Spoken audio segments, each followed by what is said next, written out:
A lot has already been written about Elon Musk. He lives his life between the tweets, upended, reinvented the auto industry, aerospace, now trying it with Twitter turned X. You spent 2 years shadowing him.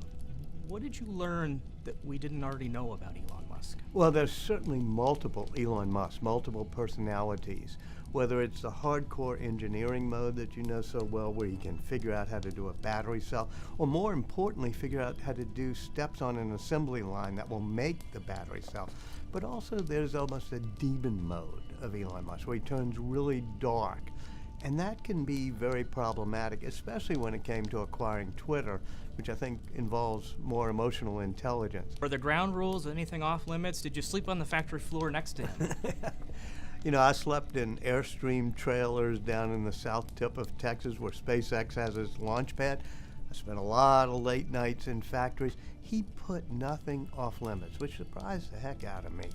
I mean, meetings that were about forward-looking products, everything else. He said, I just want to surprise you about the transparency. And my side of the deal was fine. I want to be everywhere, but you get no control over the book. You don't even get to read it before it comes out. You've written a lot of books. Steve Jobs' biography was maybe perhaps an instant classic. And in that book, you talk about the challenge of breaking through the Apple co-founder's reality distortion field. With Musk, you had extraordinary access. By my count, you talked to more than 120 people around him, close deputies, even family members, his father even. Did you worry about that reality distortion field that he has, the fact that he can sometimes be an unreliable narrator in his own life? Well, yes, he can be unreliable, and his memory is fallible, and he sort of cloaks himself as a hero in every tale. But I didn't feel a reality distortion field. He almost was unaware of my presence, it seemed, a lot of times, because he'd be being a real jerk to people at a meeting or blow up on a walk around one of the rocket sites. And I'd think, wait a minute, doesn't he know I'm taking notes here? So it did surprise me how open and in some ways not trying to sugarcoat things he was. You spent a really significant part of the book in the beginning talking about his childhood and his relationship with his father. What was the early days of Elon Musk like? You know, he was a scrawny kid, socially awkward, beaten up on the playground a whole lot. Went to a wilderness camp in which, sort of survival. And he lost 10 pounds in a week because they kept beating him up and taking his food. But when he went back to the wilderness camp a few years later, he had gotten bigger. He had learned a little judo. And he said, I just learned to punch people in the nose as hard as I could when they were being mean to me. And sometimes they'd beat me up, but if I punched them really hard in the nose, they wouldn't do it again. You almost see that nowadays, which is he's pugnacious. He sometimes can be so confrontational, and when in doubt, he punches in the nose. You talk about his relationship with his father. His father is almost described like a Jekyll and Hyde-like character. Sometimes he can be friendly, sometimes he can be volatile. I've never seen him go so in depth about that childhood experience. Why do you think he was ready to talk about it now? It took a long time for Musk to want to talk about his childhood. I just sat there, I'd raise it every now and then, and sometimes we'd get to a place where suddenly he'd start talking about his father, and he'd get teary-eyed at times, very, very emotional, and just say, you don't know how bad the abuse was. And after a while, Elon just kept opening up about the psychological scars he had when his father would make him stand in front of his father and yell at him for more than an hour and take the sides of the people who had beaten up Elon and call Elon stupid. You write that the PTSD from his childhood also instilled in him an aversion to contentment. What do you think that means for the companies that he runs? What does that mean for the people that work for him as they try to reach the goals and sometimes achieve those goals? He's addicted to drama. He's addicted to risk.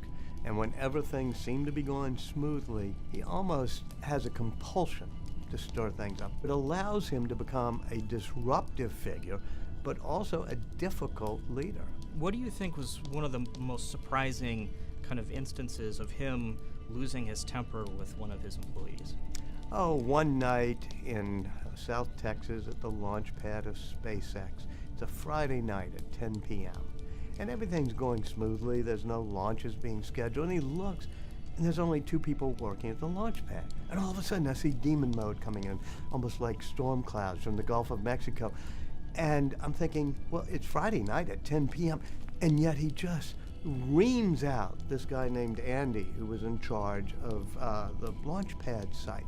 And he orders a surge. He orders 100 people to come in from different parts of SpaceX, from Florida, California, so they can all work for 24 hours a day getting this thing done, even though there was no need to. What is demon mode in your mind? It's almost like Dr. Jekyll and Mr. Hyde, where a cloud comes over and he gets into a trance and he can just be tough in a cold way. He never gets really angry, never gets that physical, but coldly brutal to people. And he almost doesn't remember afterwards what he's done. Sometimes I'll say, why did you say that to that person? And he'll look at me blankly as if he didn't quite remember what happened while he was in demon mode. Now, one of the things that Claire Boucher, known as Grimes, says is you don't want to be around him when he's in demon mode. It's really frightening, she said, but she added, but demon mode is what gets shit done. Given all of the stories about how he treats people, why do you think he still has the ability to attract talent to his companies? I talked to some of the people on the autopilot team at Tesla when they were doing Optimus the robot, and a couple of them had quit because it was just too brutal dealing with them, and they got burned out. But then one of them was back. I said, what happened? He said, I decided I had a choice between being burned out or being bored, and I decided I wanted to be burned out because I believed in the mission. So some survive, but a whole lot don't. Another key, one of the ways of how he tries to manage or how he kind of tries to think about the world is something he calls first principles, which is essentially a problem-solving way to not take what's been done in the past as the way it should be done in the future. Is trying to reach the ultimate goal of whatever you're setting out, kind of getting to the root problem and figuring out from there. But that's very abstract. It's kind of hard to understand what he means by that. But it seems as if by sitting around with him, you've kind of seen the way he's trying to impart that decision-making framework to people with something called the algorithm. What is the algorithm? The algorithm is a 5-step process for not only making good products and designing good projects, but manufacturing them. And you're right, it begins with first principles. He says, question every requirement.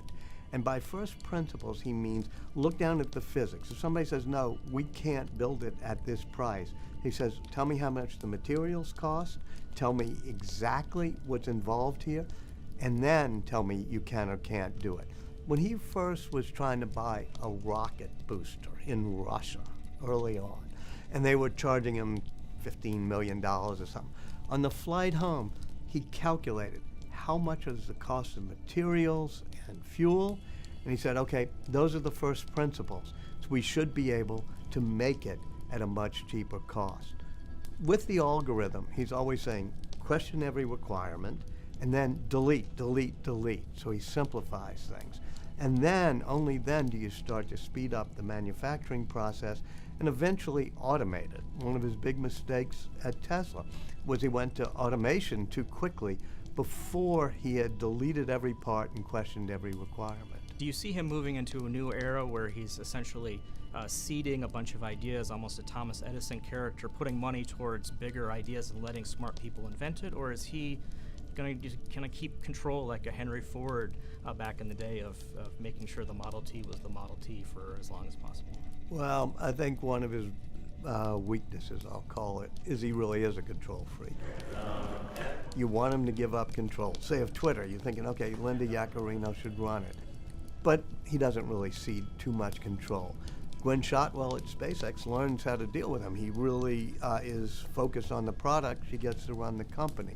But no, I don't see him giving up a lot of control over these companies, even though they're now 6 or 7 of them, depending on how you count, that he's running. Are we in the final act of this kind of narrative?